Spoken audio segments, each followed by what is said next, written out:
So what's up guys, andito naman si Boy Kuryente, magbabalik ang inyong lingkod. So ngayong araw na to ay mayroon tayong panibagong trouble na na-encounter ay doon sa balas actuator valve. Kasi nag-stack up siya ngayon, tinawag si Boy Kuryente para ayusin ang stack up na actuator valve. Una kong ginawa ay akin munang tinister ang solenoid valve ng kanyang DCB. Ang meaning ng DCB ay directional control valve. So yun nga, as per specs nakita ko na mayroong supply siya, so okay yung electrical side ng DCB doon sa solenoid. So ngayon, akin babaklasin ang electrical side at akin naman ititesting manually ng air supply. So ganyan lang guys ang pag-troubleshoot ng mga valve. Yung actuator valve kasi na to, ang nagdadrive sa kanya ay pneumatic siya. So yun nga, as per diagnose ko, ang valve na ito ay stuck up ang kanyang piston sa loob, hindi naglalaro.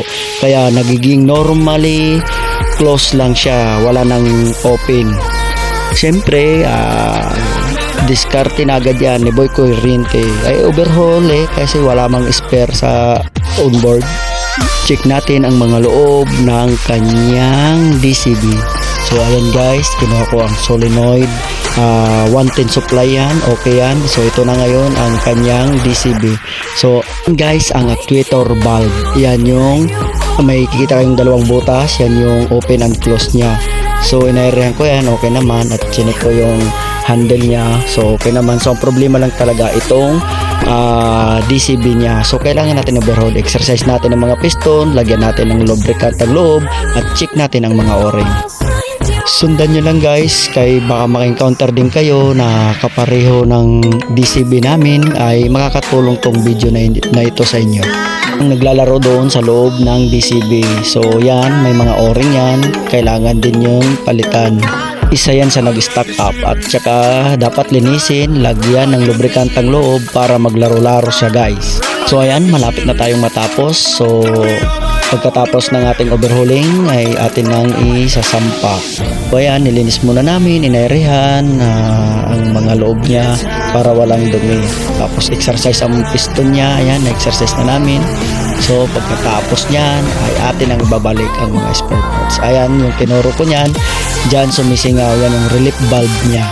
Yan na guys, ay atin nang ito-testing to pagkatapos ng aming symbol. So huwag niyong kakalimutan, laging mag-markings pag may binabaklas kayo ng mga equipment na tulad nito. So ayan, binuksan ko na ang hangin at atin nang itesting. Kita nyo guys, naglalaro na. Kanina hindi yan, so satisfy na niyan ang oiler na gagamit nito.